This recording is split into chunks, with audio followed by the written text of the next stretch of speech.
నమస్కారం అమ్మా. నమస్తే అమ్మా.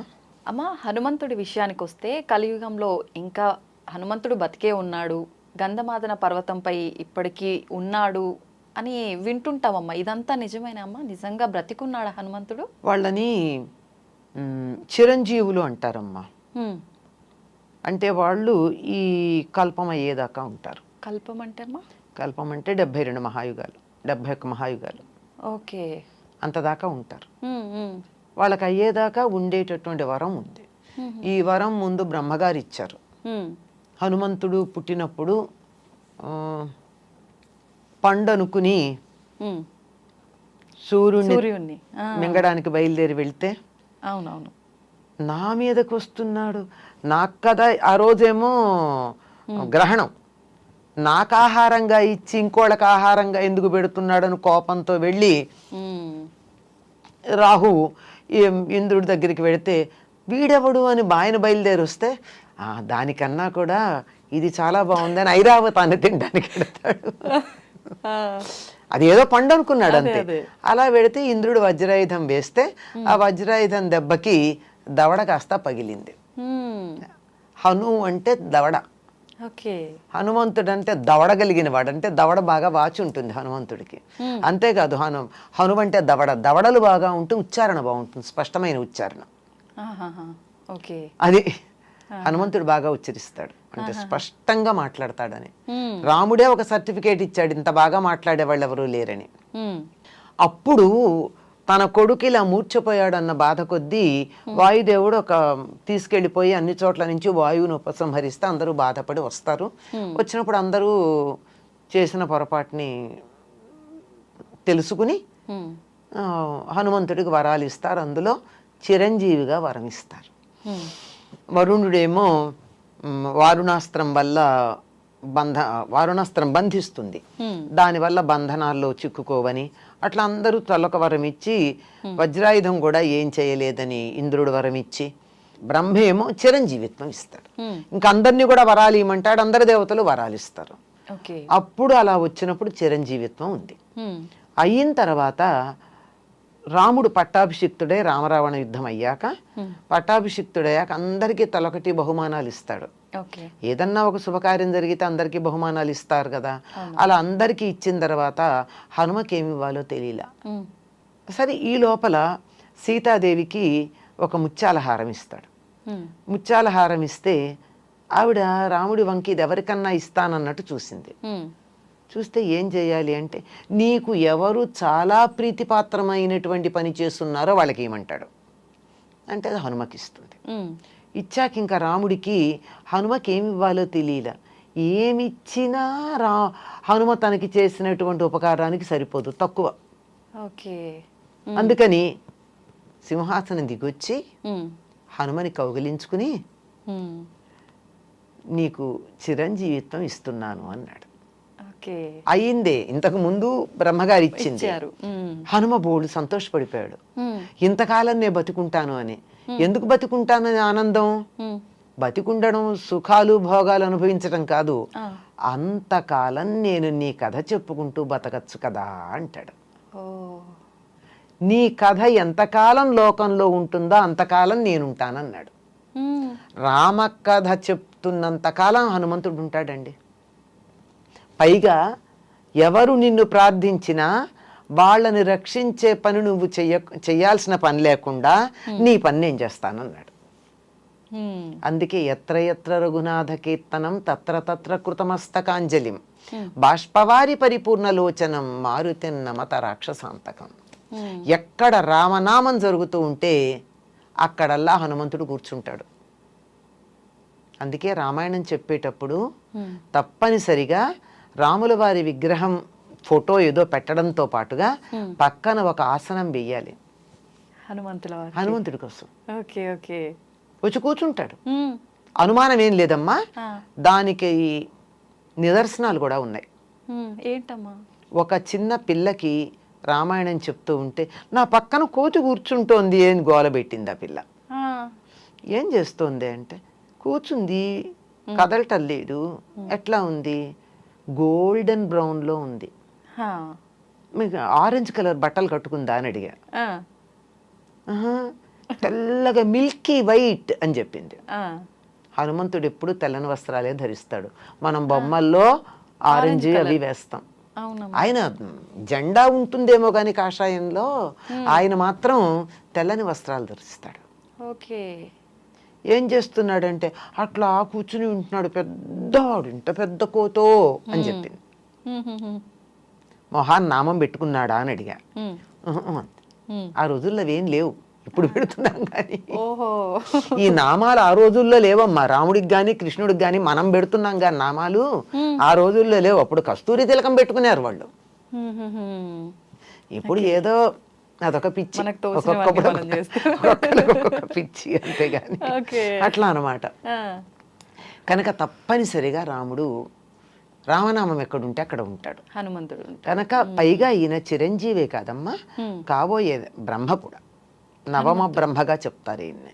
ఓకే. అంటే తరువాతి కాలంలో సృష్టికర్తగా ఉంటాడు. విశ్వామిత్రుడు తర్వాత హనుమంతుడు, వీళ్ళంతా ఈ ప్రస్తుతం ఉన్నటువంటి చతుర్ముఖ బ్రహ్మ తర్వాత బ్రహ్మ పదవిని అధిష్ఠించేటటువంటి వాళ్ళు. కనుక చిరంజీవిగా ఉంటాడన్నది వాస్తవం, సత్యం. గంధమాదన పర్వతం మీద ఉంటాడన్నది అంతకంటే వాస్తవం. అది ఎంతగా అంటే ఇది త్రేతాయుగంలో జరిగినటువంటి ఇతివృత్తం కదా, హనుమంతుడు మనకి ఈ కథ అంతా వింటున్నాం. కానీ ద్వాపరంలో ఆ ప్రాంతాల్లో విహారం చేయడానికి వెళ్ళిన భీముడికి కూడా దర్శనమిచ్చాడు కదా గంధమాదన పర్వతాల్లో హనుమంతుడు. కనుక ఉన్నాడు. అప్పుడు అతడితో పోటీ పెట్టుకోవడం, భీముడు ఓడిపోవడం, ఓడిపోయాక నిన్ను పరీక్ష చేయడానికే వచ్చానులే అనడం.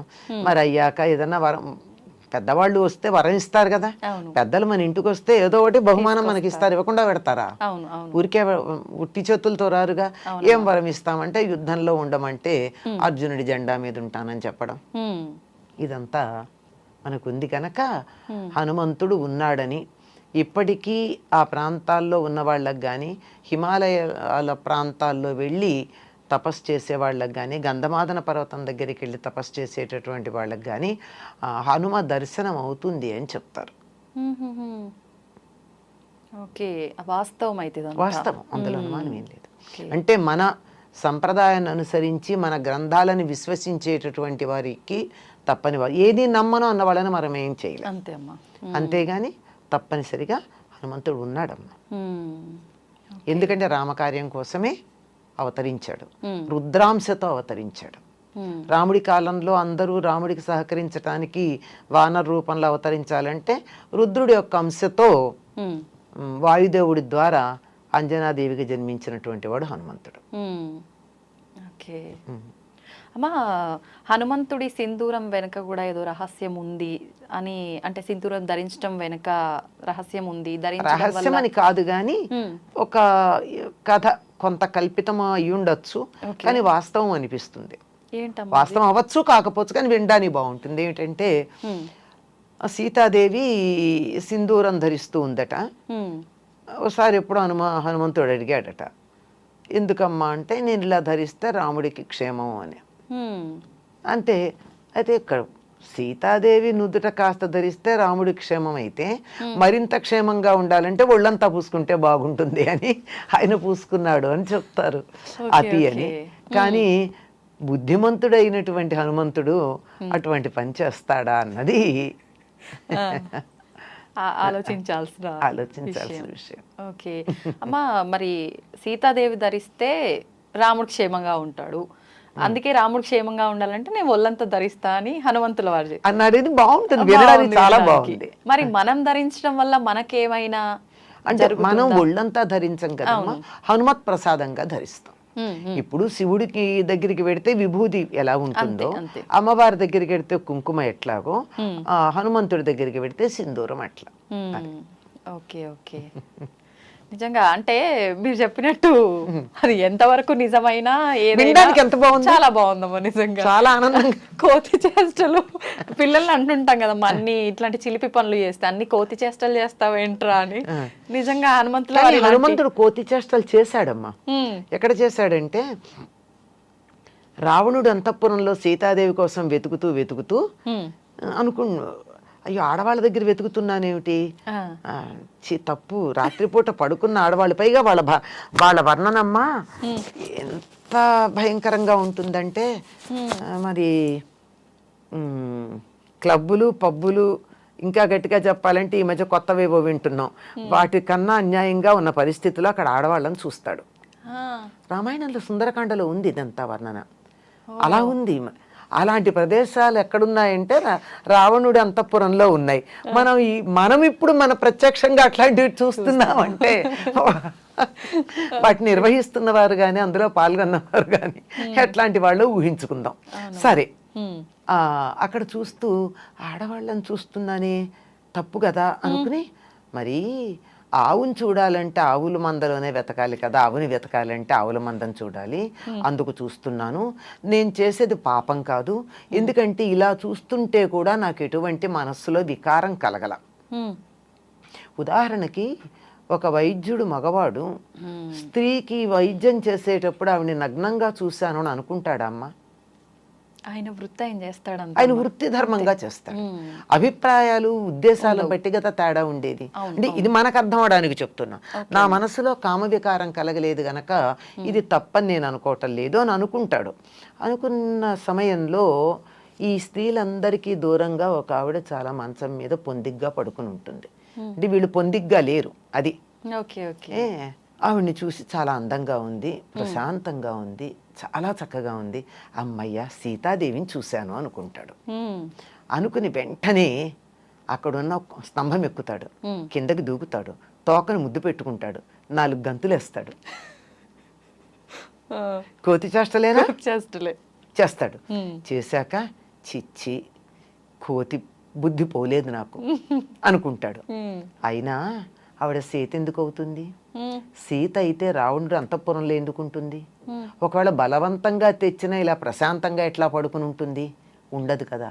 సీత కాదు అని నిర్ణయం చేసుకుని, ఇంత తొందరపాటు నిర్ణయం చేసుకున్నాను అని చెప్పి తనని తానే మందలించుకుంటాడు. చేష్టలు చేయకపోలా. ఎవరంటే ఆవిడ మండోదరిని చూసి అట్లా అనుకుంటాడు. అంటే సీతతో పోల్చదగినంతటి మంచి పవిత్రురాలు మండోదరి. తర్వాత సీతాదేవిని చూశాక కూడా, మరి సీతాదేవిని చూశాను వెనక్కి వచ్చి చెప్పాలి కదా రాముడికి. చెప్పాడా? ఏం చేశాడు? చెట్ల కొమ్మలు విరిచాడు, అశోకవనం పాడు చేశాడు, అన్ని కోతి చేష్టలు చేశాడుగా, తక్కువేం లేదుగా. అప్పుడప్పుడు సహజమైన గుణం గుర్తొస్తుంది, మళ్ళీ తానే అనుకుంటాడు. ఆ మాట కూడా అనుకున్నాడు, తప్పేం లేదు. మొత్తానికి హనుమంతుల వారు కోతి ముద్దులు పోనిచ్చుకోకుండా సహజ లక్షణం పోతే ఉపాధి అంటారమ్మా. శరీరం ఉంది, ఈ శరీరానికి సంబంధించిన లక్షణాలు కొంచెం ఉంటాయి, తప్పేం లేదు. అంత తెలివి కల వారైనా ఆ లక్షణాలు ఎక్కడ వదలలే, ఆ కోతి లక్షణాలు క్షణంలో గుర్తించటం కదా బుద్ధి. అవును, దానికి లోను కాల వచ్చినా అధిగమించాడు. థ్యాంక్ యూ అమ్మా, చాలా చక్కగా వివరించారు. ధన్యవాదాలమ్మా.